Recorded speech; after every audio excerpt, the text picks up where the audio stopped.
Reba ino video ngewe yandijije uno mwana ateye impuhwe disi urebe. Excuse me. Munyihanganire. Sorry, it looks like you're having just a hard day, so I wanted to give you something nice. Musa nkaho muri guca mu bihe bigoye mutari mu minsi myiza, rero nashatse kuguha aka kantu. You can have it. Mwakakira, nakuyu? For you. Nakawe. Thank you. Murakoze. Little boy. Uyu mwana ni uwawe? This is my little boy. Yego uyu ni umwana wanjye. His name is Rick. Yitwa Ricky. Hi, Ricky. Umeze ute Ricky? Follow. Ricky ntashobora kumira ibiryo. When he was one, Yagize icyo kibazo igihe yari afite umwaka umwe. he's never walked. Kuva yavuka ntigeze agenda. He's never talked. Ntabwo aranavuga. Mom, Ntabwo aravuga n'ijambo abana baheraho bwa mbere bavuga ngo mama. not having someone to be there for me. Icyo gihe cyose nabaye njyenyine nta n'umuntu ngira wanguma I iruhande. think it's the hardest part. Ndakeka ibyo bitoroshye yo birababaza. Yeah, I pray Yego njya nsenga. God will take him for me. Niba Imana izi ko izamuntwara, Pain of losing him. nanjye izantware kubera ko ntakihanganira uburibwe bwo kumubura. The hardest part. Naho bigoreye mwana. He's turned 4 years this year. Ricky yujuje imyaka ine uyu mwaka. He's 4 years old. Ubu ngubu ni imyaka ine afite.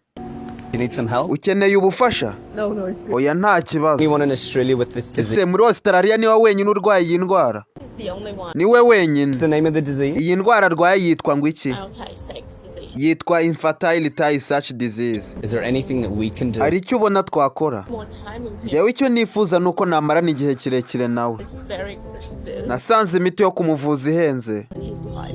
Imiti yagatumye agira ubuzima burebure ntabwo nashobora How kuyigurira. do you support this financially? Ese umufasha ute muri ibyo bintu byo kumushakira amafaranga? No, I don't. Nta kintu njya mufasha. I'm a single parent. Ndi umubyeyi wibana nta mugabo ngira. Broke.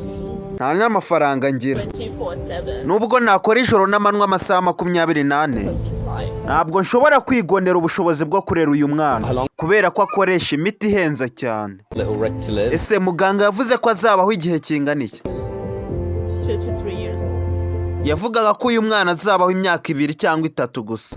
It's okay. Bimeze neza humura. Incredible Uri mother. umumama mwiza cyane, uri umubyeyi mwiza. What gives you Ni strength? iki kiguha imbaraga wa mubyeyi we? But Ni Imana. that's what got me going. Imana niyo ituma nkomera.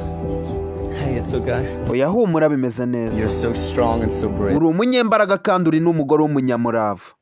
Thank you. Urakoze. Surprise for you. Ngufitiye I surprise. have one more surprise. Ngufitiye surprise imwe irenze. I have a hand. Hano ngufitiye inyundo. Isn't the gift inside here? There's another gift. Iyi si yo mpano, ahubwo impano iri mwaka kantu mo ndani. So I know who you are. Nzi uwo uri we. All the way here. Nagiye urugendo rurerure nje kukureba hano. This is unreal. Ibi si ibya nyabyo. Little Rick, and I heard your story. Kubera ko numvishe iby'uyu mwana Ricky n'inkuru yawe.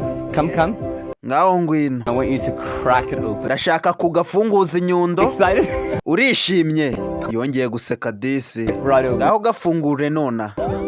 Yaragafunguye biramurenga. Here is $1,000 for you. Mo ndani nagushyiriyemo $1,000. I'm gonna host a GoFundMe for you. I'm Ngiye kugutangiriza ubukangurambaga bufasha abafite ubumuga. gonna share this to the world. Kandi ino video ndayikwirakwiza ku isi Treatment hose. that he desperately Kandi tugiye gufasha icyo abona ubuvuzi akeneye. needs. Ibyo akeneye byose arabibona. Italy, and we are gonna get him the treatment that he needs. Kandi tugiye kumujyana aho bamuha ubuvuzi akeneye.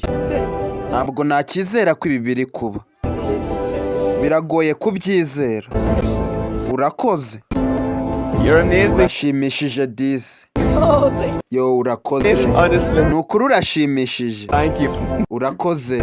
Guys, Rick and Vanessa, Mva mw'abantu mwe mu ndeba. Ricky na Vanessa life-saving treatment barashaka kujya mu Butaliyani kujya kuvuza uyu mwana. is in my bio. Ababwira aho abashaka gufasha bafashiriza. Love and support. Nimureke dutange ubufasha tugaragaza urukundo. Little Rick's life. Dutabara ubuzima bwa Rick. Saving treatment. Niba nawe wifuza ko uno mwana yakira, Link. andika mena muri comment. Sharing ino video. Njye nitwa William Denibai. Little Rick's life.